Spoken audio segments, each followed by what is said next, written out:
Hello भाई और भौणी मैंने आपण को आज मु कहबी आपण जदि नेशनल स्कॉलरशिप अप्लाई करिसंती तेबे आपण को एई नेशनल स्कॉलरशिप रे जो थिरे आपण अप्लाई करथिले से टंका आपण को मिलिछि कि नै आपण किपरि चेक करि परिबे एहा विषय रे आपण माननकु कहबी।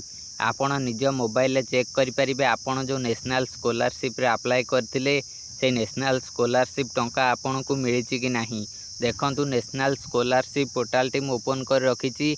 यही पोर्टाल ले आपण मैंने आवेदन करिथिबे नहले आपण जनसेवा केंद्र कि मो सेवा केंद्र रे आपण आवेदन करिथिबे।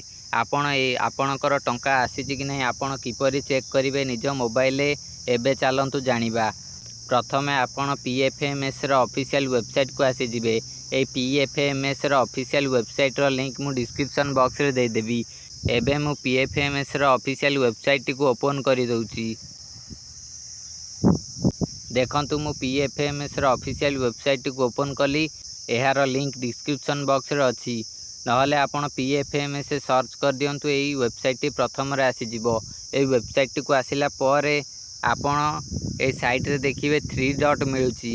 ए 3 डॉट ऑप्शन उपरे क्लिक करिवे। तीनोटी गार पड़ची। एठी क्लिक कला पर एई भली इंटरफेस आसीबो।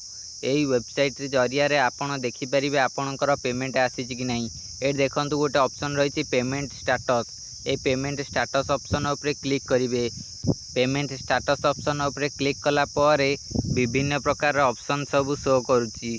ए जो ऑप्शन गुडी को शो करूची ए ऑप्शन मध्यरु आपणकू एनएसपी पेमेंट ऑप्शन उपरे क्लिक करिवे। देखंतु लेखा है track NSP payment. NSP payment माने होची नेशनल स्कॉलरशिप पोर्टल। ए नेशनल स्कॉलरशिप पोर्टल पेमेंट आपणकर बैंक अकाउंट को जाइछि कि नहीं आपण ट्रैक करि परिवे। देखंतु लेखा है ट्रैक एनएसपी पेमेंट्स। ए एनएसपी पेमेंट्स ऑप्शन उपरे क्लिक करिवे। एबे मु क्लिक कर दउची। देखंतु एनएसपी पेमेंट ऑप्शन उपरे क्लिक कला परे एई भली इंटरफेस आसीबो। आपण माने एठी देखिबे आपण को आपणकर बैंक नेम लेखिया को देखौची। आपण आपणकर बैंक नेम दे देबे। आपण आपणकर बैंक रो प्रथम रो किछि लेटर लिखि देले आपण को बैंक गुडी को शो कर जिवो। आपण से सब गुडी को सिलेक्ट कर देबे। एहा पर देखंतु लेखा है एंटर योर अकाउंट नंबर।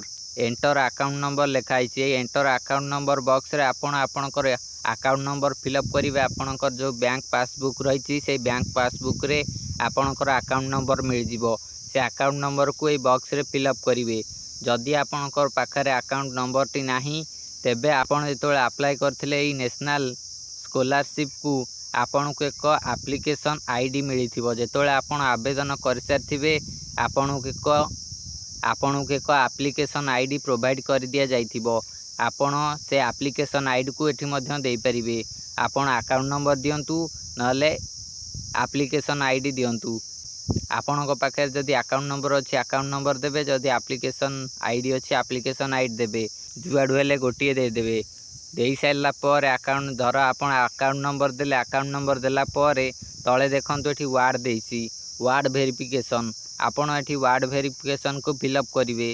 जो वार्ड वेरिफिकेशन एठी बॉक्स टी रहिछि एठी फिलअप कर सारला पर आपण तळे एठी सर्च ऑप्शन रहिछि। ए सर्च ऑप्शन उपरे क्लिक कर देबे। सर्च ऑप्शन उपरे क्लिक कला पर आपण को आगरे आपणकर डिटेल्स गुडी को आसी जिवो। आपण को खाता को पेमेंट आसीछि कि नाही एहा विषय रे आपण माने पूरा डिटेल्स रे देखि परिवे।